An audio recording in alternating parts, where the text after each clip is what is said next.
Alright, so this faucet has developed an internal leak inside. It's dripping down and ruining the cabinet. I don't know if you can see my finger right there. It's kind of wet. It's coming out right from the bottom. So the first thing you're going to want to do is cut off the water supply. Both sides, obviously. Now, one thing that you might note is, if you have an older house, okay, you might notice a little dripping right here from behind this nut, or in front of the nut right here. If that happens, you can take a crescent wrench and try to tighten that nut just a little bit. Make sure to take another crescent wrench and back up the other side. You don't want to put that kind of torque on PVC pipe, or copper either for that matter. Also, if you have an older house, sometimes these valves won't shut all the way off. You can either replace the valve completely, or you'll have to go outside and cut off the main water valve outside. If you're finding any value in this video, please click that like button below and subscribe to this channel. I come out with videos like this as often as I can. So I'm going to wind up replacing the pop-up on this sink. You really don't have to do that if your new faucet matches the color of the old, of the pop-up that's already in the sink and it's not leaking. In this case, my new faucet doesn't have this style of pop-up. Okay, it's got one that you push down to lock and push it again to unlock. It's a shame because this is one of those nice brass ones, but I'll just wind up using this one in another job later on. Anyway, to get this off, just squeeze that little clamp right there to release it and get that out of the way.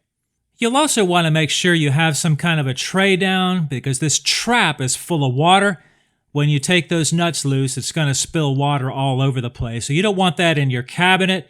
This tray should catch most of that. Okay, let's go ahead and loosen these nuts right here. These are supposed to be hand tight. I'll loosen this other one so we can drop the whole thing down and get it out of the way.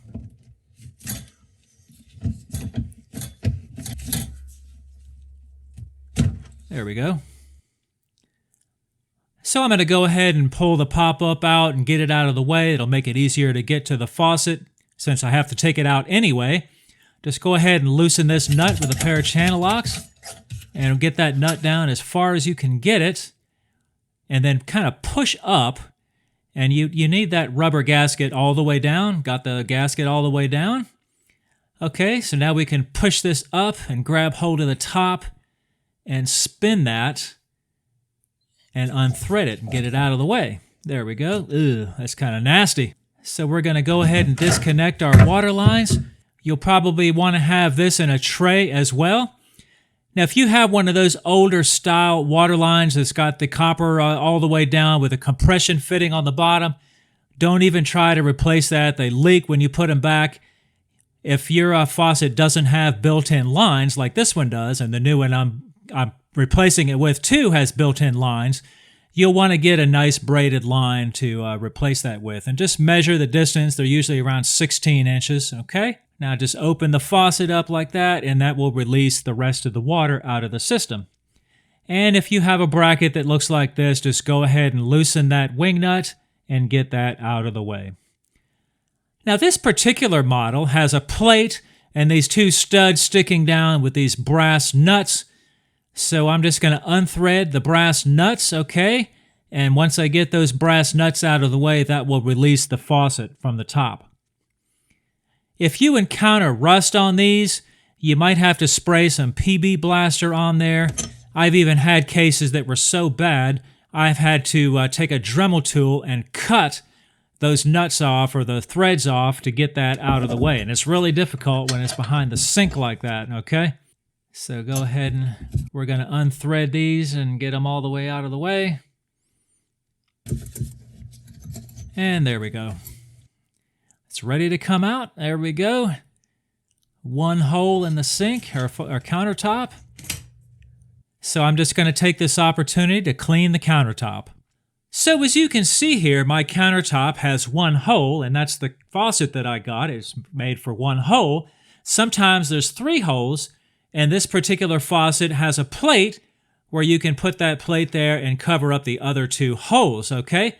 Sometimes you might have a widespread faucet. Now that's a different story. That's going to be a different hookup underneath, but that's not what we're working with here today. This one has one hole, so just go ahead and feed the hoses down through there. And this already has a rubber washer right here to keep that from leaking down below. Now, once you put that on there, it is helpful if you have another person to hold that while you try to thread the nut on from underneath. I don't have a helper today. Now, this particular one is going to use a plastic washer and then a metal washer, and then the nut goes on there. We'll just thread that on real carefully. Like I said, I'm by myself, so it's a little more difficult. I'll get it kind of snug, and then I'm going to go up top and make sure everything is straight, and it is. All right, I'm going to finish tightening the nut, and then I'm going to tighten those 2 Phillips screws against the countertop to kind of lock it in place. Careful not to over-tighten that because you could wind up cracking something, and you definitely don't want to do that. We'll just go ahead and hook our water lines back up. Make sure you don't get the hot and cold mixed up. This one has a label right here labeled for hot. These don't have to be real tight. There is a rubber grommet or gasket inside of the nut right there, and that seals everything up. So if we weren't changing the pop-up, we'd be done at this point, but let's go ahead and put that in real quick.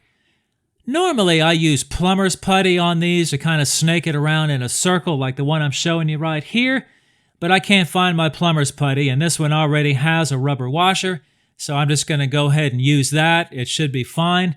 If there's any leaks, I'll pull it back out and fix it, but I don't think it's going to leak. We got our new cone washer right here. Make sure the cone is facing up, and we'll go ahead and tighten up our plastic nut. It goes pretty tight. There's a groove there for that washer. Make sure it stays in the groove. We're going to go ahead and use the old trap. Okay, just kind of feed it on there. And then we're going to refresh the dope right here. And also down there where the trap threads in. That's just this stuff right here. It's just pipe dope or pro dope, whatever you want to call it. And just go ahead and tighten it back up. Very simple. Those things will only get hand tight, by the way, so don't try to use any tools on that. And we're going to turn the water back on and check everything for leaks. When you're turning those valves, make sure to open them all the way until they stop.